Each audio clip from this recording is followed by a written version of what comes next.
The two Electros are completely different from each other. To evaluate them, we'll start with endurance. Max, in No Way Home, managed to survive an attack from 3 Spider-Men, a hit from Dr. Octopus. There weren't many challenges for him in the movie. Certainly he experienced his recuperation, but it looked very simple. Electro has had more suffering on his side since 2014. To start with, there were numerous hits from Spider-Man, each of which increased and got stronger. The main argument is that he practically survived the overload. He was practically on the verge of death. The voltage was 12,000 volts.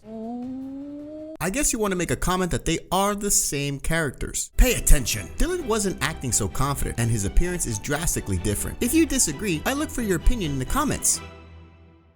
Ability. Both characters can fly with electricity. He becomes invertebrate whenever he attacks. His intangible form is used for travel. A perfect example is when Peter first meets Electro and shoots an arrow at him. The most impressive advantage compared to the 2014 Electro was that he could collaborate with the Sandman. It was an effective collaboration that made a reference to Sinister Six. As an add-on, we talk about speed. This is also, to some extent, an ability. I think it was not radically different and was equal to the light speed, so it was 186,282 miles per second. What surprised me, the 2014 Spider-Man could evade Electro and Tom Holland failed to do so. I think this shows that the power has increased. So let's move on to the most important thing, strength. I immediately start thinking about the essence of Electro in No Way Home, that he feels more power and possibility in the new universe. Wait, we still haven't said what criteria we use to evaluate a character. Endurance, ability, speed, strength, intellect. Yes, just in time. To begin with, in the Amazing Spider-Man 2 Rise of Electro movie, Electro can produce up to 1 million volts. If we compare it to the new movie then, Dillon came to the new universe for fun. He sincerely believed that he could be more useful in it than at home, while urging Green Goblin on a revolt against Spider-Man. He got a reactor and greatly enhanced his powers. My observations, when he gets the opportunity to destroy 2 Spider-Men, his attacks have no effect at all. Look at this moment, he's just holding them. You have to understand that voltage is the gauge and amperage is the ball.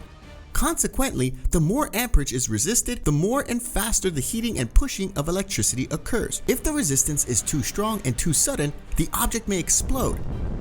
Assume that in the scene with the 2 Spider-Men, he did not use his power to its maximum. If it had peaked, it could have killed Spider-Man in an instant. Max from the Rise of Electro movie has no chance. That's why the score goes to Electro from No Way Home. Intellect. You have to understand that Dillon is a very smart guy. He knows everything about electrical energy and devices. He easily managed to use the Stark reactor. Besides, he's never had that kind of technology. Then how can we evaluate him? Ultimately, he is weak because of his feelings for Spider-Man. We can judge by his actions. In the Amazing Spider-Man 2 Rise of Electro movie, his actions led to death. In Spider-Man No Way Home movie, he trusts Parker and even decides to get healthy right away, if not for Green Goblin. This is the one who broke wall with Peter. Check out the video, Green Goblin versus Green Goblin. We end up with a healthy person. Yeah, he got a little help from Dr. Octopus. The point in this round gets new Electro. We can conclude that Electro from No Way Home is stronger and more powerful. His advantage is 4 versus 3. Do you agree with us? Leave your opinion in the comments. And don't forget to subscribe to the channel to find out more interesting and informative content.